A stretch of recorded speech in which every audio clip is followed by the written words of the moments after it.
નમસ્કાર મિત્રો, હું યોગેન્દ્ર પારેખ આપ સૌનું હાર્દિક સ્વાગત કરું છું. ગાંધી યુગના પ્રતિનિધિ સર્જક શ્રી ઉમાશંકર જોશીનો આજે જન્મદિવસ છે. ઉમાશંકર જોશી શું કહે છે, સાંભળો તેમના શબ્દોમાં. ગામમાંથી શબ્દ લઈને નીકળ્યો હતો. શબ્દ ક્યાં ક્યાં લઈ ગયો. સત્યાગ્રહની છાવણીઓમાં, જેલોમાં, વિશ્વવિદ્યાલયમાં, સંસદમાં, દેશના મૂર્ધન્ય સાહિત્ય મંડળમાં, રવિન્દ્રનાથની વિશ્વ ભારતીમાં, વિદેશોના સાંસ્કૃતિક સમાજોમાં, એટલે કે વિશાળ કાવ્યલોકમાં, માનવ હોવાના અપાર આશ્ચર્ય લોકમાં, તો ક્યારેક માનવ મૂલ્યોના સમકાલીન સંઘર્ષોની ધાર પર કોઈ પળે બે ડગલાં એ સંઘર્ષોના કેન્દ્ર તરફ પણ. એક બાજુ ઋણ વધતું જાય છે, બીજી બાજુ ઋણ અદા કરવાની તક પણ ક્યારેક સાંપડે. શબ્દના ઋણનું શું? શબ્દને વિસર્યો છું? પ્રામાણિકપણે કહી શકું કે શબ્દનો વિસારો વેઠ્યો નથી. શબ્દનો સથવારો એ ખુશીનો સોદો છે. શબ્દયાત્રાની સથવારે જેમની જીવનયાત્રા ચાલતી રહી તે આપણા મૂર્ધન્ય સર્જક ઉમાશંકર જોશી જે ગામથી શબ્દ લઈને નીકળ્યા તે ઈડર તાલુકાનું બામણા ગામ. પ્રાથમિક શિક્ષણ ગામમાં મેળવ્યું અને માધ્યમિક શિક્ષણ ઈડરમાં મેળવી અમદાવાદની પ્રોપ્રાઇટરી હાઈસ્કૂલમાં મેટ્રિકના વર્ગમાં દાખલ થવા ઈડર છોડવાનો વારો આવ્યો ત્યારે શાળાના મકાનના અગ્નિ ખૂણે શિક્ષકો અને સહાધ્યાયીઓ સાથે ઊભેલા કિશોર વયના ઉમાશંકર જોશીએ હૃદયમાં એવા શબ્દભાવ પ્રગટ કર્યા, શાળા, તારું નામ હું ઉજ્જવળ રાખીશ. ઈડરની સરપ્રતાપ હાઈસ્કૂલ અને અમદાવાદની પ્રોપ્રાઇટરી હાઈસ્કૂલમાં શિક્ષિત થયેલા ઉમાશંકર ઉચ્ચ અભ્યાસ માટે ગુજરાત કોલેજમાં પ્રવેશ મેળવે છે. ગાંધીજીએ દક્ષિણ આફ્રિકાથી સ્વદેશાગમન કર્યું તે વર્ષ 1915નું.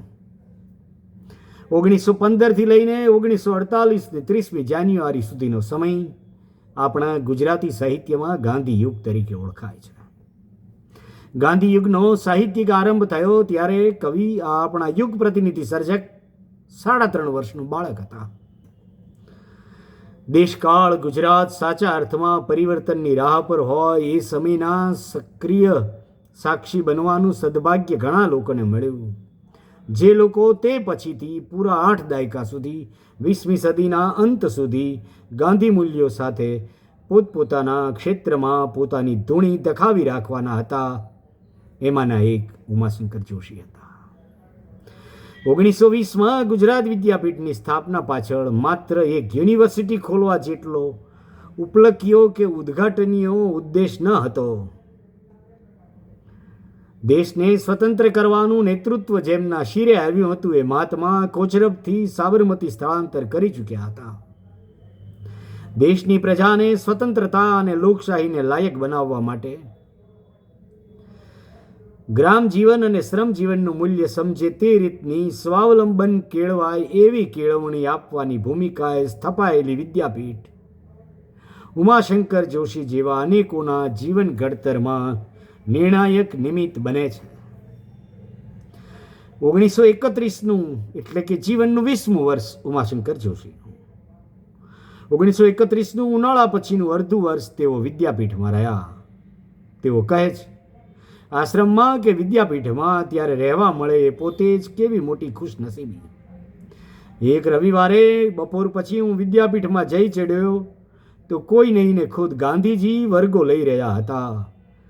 ચૂપચાપ જઈને પાછળ ગોઠવાઈ ગયો. એક સર્જક તરીકેની સજ્જતા માટે એ સમયે ગુજરાત વિદ્યાપીઠ તરફ વળવું એ સ્વાભાવિક હતું. વિદ્યાપીઠ અમારે મન એક સાહિત્ય તીર્થ પણ હતી.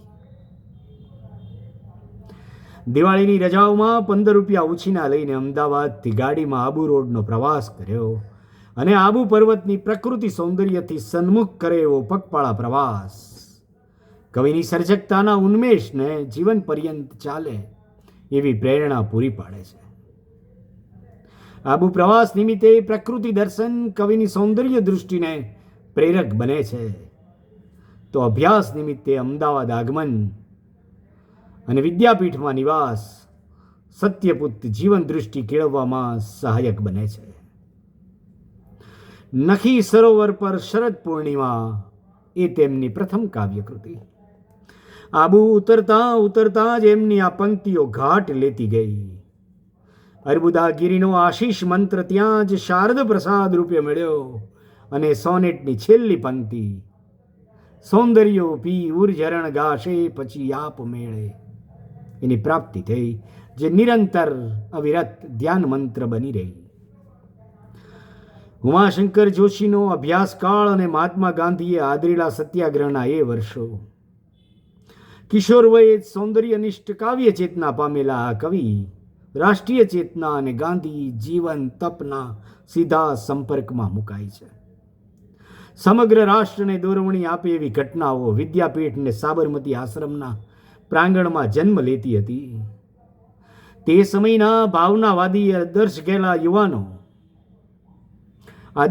યુવાનો રાષ્ટ્ર ચેતના અને ગાંધી ચેતનાથી મુક્ત રહે એવું ભાગ્યે જ બનતું. 6 મહિનાના વિદ્યાપીઠ નિવાસ દરમિયાન રવિન્દ્ર ચેતના, સર્વપલ્લી રાધાકૃષ્ણન, કાકા સાહેબ કાલેલકર, રાવી પાઠક જેવા તત્કાલીન અગ્રદૂતોના પ્રત્યક્ષ કે પરોક્ષ સંપર્કના સહવાસે કવિની સર્જક ચેતનાને વૈભવ પૂરો પાડ્યો. 20 વર્ષના યુવાનને વિશ્વ શાંતિનો મંગલ શબ્દ સાંભળ્યો. તેઓ કહે છે તેમ વિશ્વ શાંતિ દસારા બંધ આવ્યું હતું. વહેલી સવારે ગુજરાત વિદ્યાપીઠની લાંબી અગાસીમાં આંટા મારતા, એના ખંડકો મનમાં ઘાટ લેતા, દિવસભર 6 કલાક ખાદીકામ કરતા સંખ્યાબંધ પંક્તિઓ હું ઉતારી લેતો. તેમનું વિશ્વ શાંતિ વિશેનું આ વિધાન 8 તારીખ 9મો મહિનો 1981નું છે.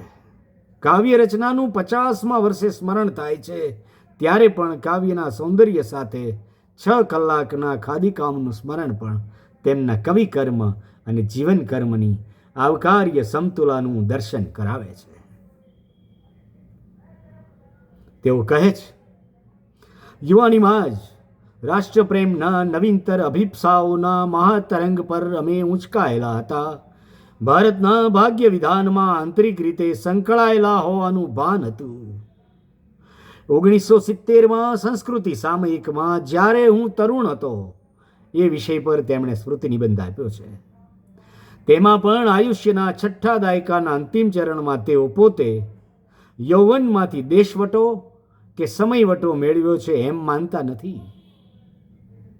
મિત્રો, 1930ની 12મી માર્ચે આરંભાયેલી ઐતિહાસિક દાંડીકૂચની આગલી સાંજે સાબરમતી આશ્રમ પાસે નદીની રેતમાં થયેલી પ્રાર્થનામાં પણ 19 વર્ષના યુવાન ઉમાશંકર હાજર હતા. એ પ્રસંગે કૂચ કરી રહેલા મુઠ્ઠીભર સત્યાગ્રહીઓની છબી હંમેશ માટે તેમની ચેતના પર વજ્રરેખાઓ અંકિત કરી દે છે. તેજસ્વી છાત્ર એવા ઉમાશંકર જોશીએ 1928માં મેટ્રિકની પરીક્ષા અમદાવાદ કેન્દ્રમાં પ્રથમ અને તે કાળની વ્યવસ્થા મુજબ મુંબઈ પ્રાંતમાંથી 3જો નંબર મેળવ્યો. કોલેજ અભ્યાસ અર્થે 3 શિષ્યવૃત્તિઓ મેળવનારા વિદ્યાર્થી સત્યાગ્રહની લડતમાં ચૂકાવે છે. વિરમગામની સત્યાગ્રહ છાવણીમાં પહોંચી ગયેલા યુવાન ઉમાશંકર જોશી લડતમાં જોડાવાના હેતુને વિશે સ્પષ્ટ છે. વિરમગામ છાવણીમાં સ્વાતંત્ર્ય સૈનિકોના માહિતી પત્રમાં એક પ્રશ્ન હતો કે તમે આ લડતમાં શાથી જોડાયા છો? અને તેમણે જવાબ આપ્યો, જીવનનું નિયામક તત્વ પશુબળ નહીં પણ પ્રેમ છે. એમ આ ધર્મયુદ્ધ દ્વારા સાબિત કરી ભારત વર્ષ પોતાની સ્વતંત્રતાના પાયા ઉપર આંતરરાષ્ટ્રીય સ્નેહ સંબંધોની ઇમારત રચે એ સૈનિક જીવનનો પરમ લાવો છે એવી સમજણથી હું જોડાયો છું. 1936માં મુંબઈની એલ્ફિસ્ટન કોલેજમાંથી BA થયા અને 38માં MA. આ કવિની સર્જન યાત્રાનો અગાઉ જણાવ્યું તેમ વિશ્વ શાંતિથી તો પ્રારંભ થઈ ચૂક્યો હતો. ગંગોત્રી કાવ્ય સંગ્રહ 1934માં આવે છે, સાપના ભારા એકાંકી 1936માં અને શ્રાવણી મેળો વાર્તા સંગ્રહ 37માં. અને તેઓ યુવાનીમાં જ ગુજરાતી સાહિત્યમાં પ્રતિષ્ઠિત થઈ ચૂક્યા હતા. કવિતા ક્ષેત્રે મેઘાણી, સુંદરમ, શ્રીધરાણી, રાજેન્દ્ર શાહ, પ્રહલાદ પારેખના સમકાલીન કવિ એવા ઉમાશંકર સંસ્કૃત, ગુજરાતી તથા પાશ્ચાત્ય સાહિત્યના પરિશીલનથી પોતાની સર્જનશીલતાનું નિત્ય સંવર્ધન કરી રહ્યા હતા.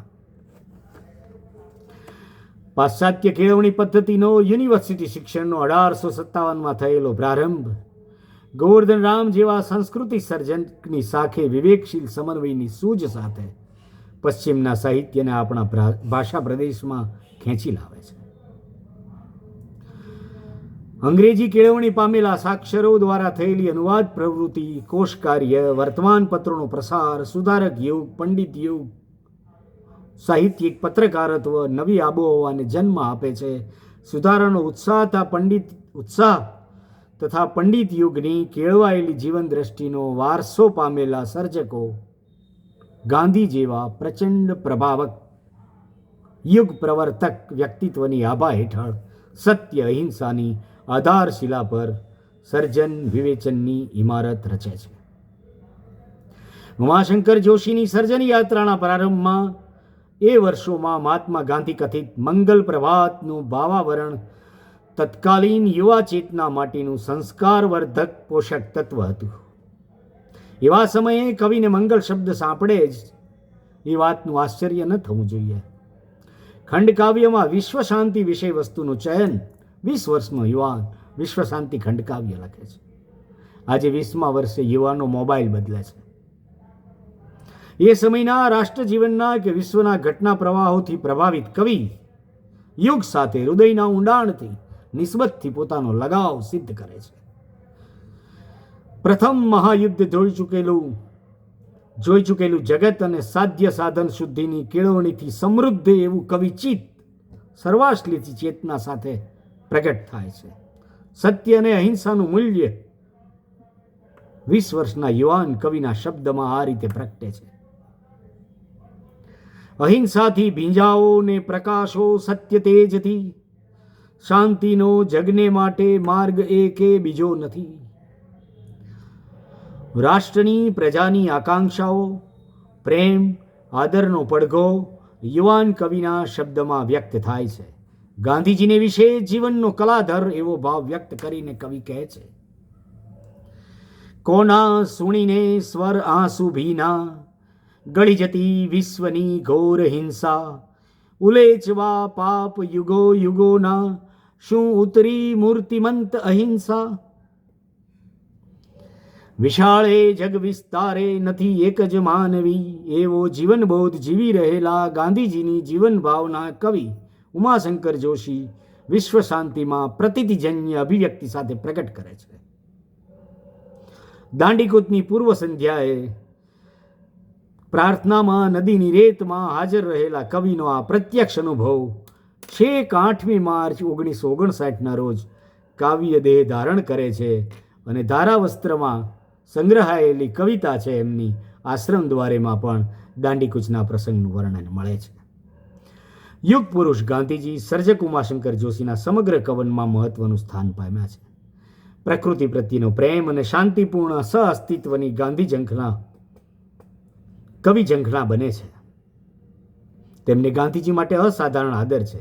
ગાંધીજી નિત્ય પરિવર્તનશીલ હતા એ વાત જાણતા હોવાના નાતે મર્મજ્ઞ ઉમાશંકર જોશી પોતે ગાંધીવાદી નથી એમ કહેતી વખતે ગાંધીજી પણ ગાંધીવાદી ન હતા એમ સૂચવે છે. પોતાના સમયનું સત્ય, પ્રજાની પીડા, સમકાલીન વાસ્તવની નાડ પરખવાની સંવેદનમૂલક સૂઝ અને કર્મશીલ અભિગમથી સાંપ્રતને વિશે સહભાગી થવાની તત્પરતા તેમને સત્યાગ્રહ છાવણી કે જેલવાસનો સુયોગ કરાવે છે. 1931થી કરાંચી કોંગ્રેસ અધિવેશન, સત્યાગ્રહ નિમિત્તે થયેલા જેલવાસ આદિ સમયગાળા દરમિયાન રચાયેલી કવિતા 1934માં ગંગોત્રીમાં પ્રગટ થાય છે.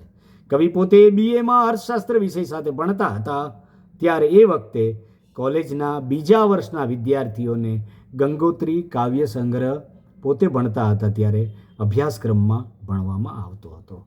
સામાજિક તથા જાગતિક નિસ્બતની ભૂમિકાએ કવિ પોતે જણાવે છે કે તે સમયની બુલંદ રાષ્ટ્રભાવના, શોષિતો પ્રત્યેની હમદર્દી અને એક પ્રકારની વૈશ્વિક ચેતના, એ તેનો પ્રગાઢ સંસ્પર્શ સહેજે અનુભવાતો. તેમાંથી વ્યક્તિ મટીને બનવું વિશ્વ માનવી ઉદ્ગાર નીકળ્યો. માર્ક્સવાદી ઉદ્ગાર ભૂખ્યાજનોનો જઠરાગ્નિ જાગશે કંઈક વહેલો આપણી ભાષા માટે હતો.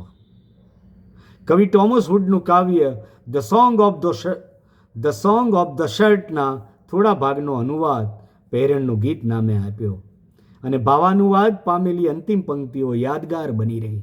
રામજી કાં રોટલા મોંઘા અને લોહી માંસ આટલા સોંઘા.